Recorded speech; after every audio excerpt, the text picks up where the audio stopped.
according to Bloomberg, there is a ton of action for startup shares in secondary markets. If you don't know what a secondary market is, that's when one investor buys shares in a company that's not yet public directly from another investor who's on the cap table. So if Stripe, which is not yet public, or Reddit, there are shares floating around in those companies, either previous employees or previous investors. One firm might see an opportunity there and buy them.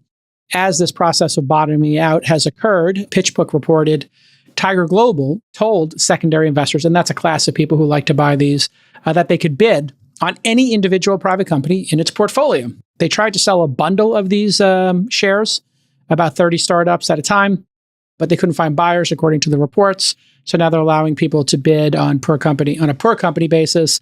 Some of these are being marked down a third, 50%, et cetera. Here's the quote from Bloomberg.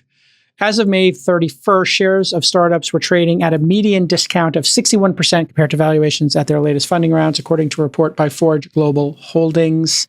A16, according to the report, is actively buying shares in secondary. Excel, Bain, Bessemer, Kleiner are also using secondary to grow stakes in their existing investments, doubling down, as it were. Crossover firms like Coatue, Tiger Global, and even Brad's Altimeter are actively searching for deals. So, Brad, your thoughts on this? Is this a sign of a bottom? And why are you doing this? Or is it true you're doing it? Yeah, it is. It is true. I mean, our job is to look at all these companies, understand their value. Okay. I'm sitting here looking at a list that I was given this morning, 125 companies, secondary. The Goldman Sachs Unprofitable Tech Index in the public markets is down 64% as of this morning. Unprofitable public companies. They put together a basket. They track unprofitable public companies, down 64% off of its peak as of this morning. So you just quoted the Bloomberg article saying, yeah, these unprofitable tech companies in the private markets are down about 61%. That smells right to me. The repricings have to occur. These have to occur, right? There are 1,400 unicorns at the end of 2022, and 100% of them will likely do a down round. And if you said, what is the average that they're going to be down? It's over 50%. You saw the repricings out of some of the best ones, like a Canva or a Stripe, where it was down, let's call it 30, 40, 50%.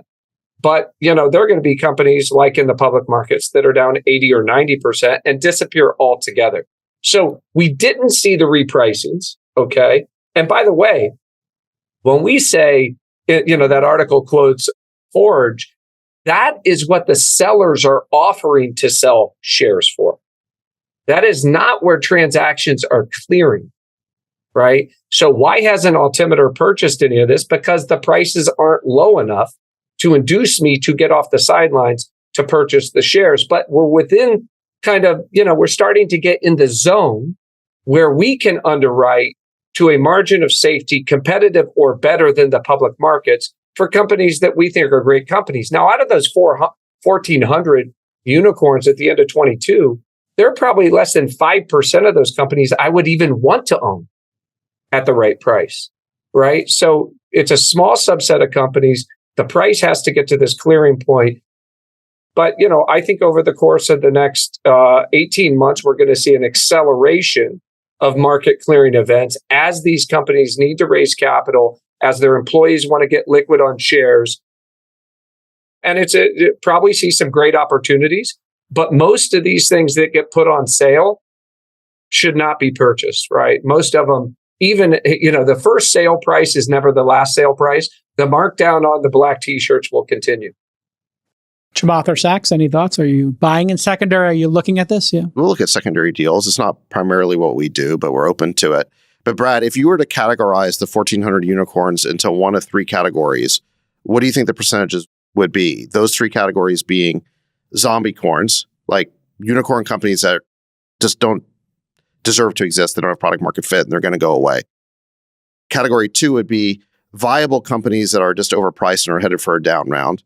And then number 3 would be the ones that are actually headed for an up round. Yeah, I would say 30 to 40% are these companies that were valued over $1 billion that don't have product market fit. They'll disappear. Zombie companies that will disappear. Right. And listen, Walking Dead. Just to be fair, let's explain. Most of these companies, right, have less than 200 million of preferred shares that venture capitalists invest into the company. And many of those companies in that 30, 40%, there's a team, there's some asset of value. They may be able to, sell the talent of the team and recoup, David, let's call it 30, 40% of the pref stack, right, in that transaction. We're starting to see some of those occur. Then I think the lion's share of the companies that are left, let's call it, another 40%. These are companies that should never have been marked at these prices, right? But they do have a business and they're going to be marked down, 50 to 80%. But all of those, none of those have been able to grow through it. Then there's less than 10% of the companies, right, whose growth has been so robust through this period that they've actually grown into or are within 10, 15% of those prior prices. And if you do all of that work, it puts us back on trend line, right? The only thing unusual here is how far off trend line. We had 1,400 unicorns, right? In 2020, we had, I think, 145 IPOs. In the last 2 years, we've had 4.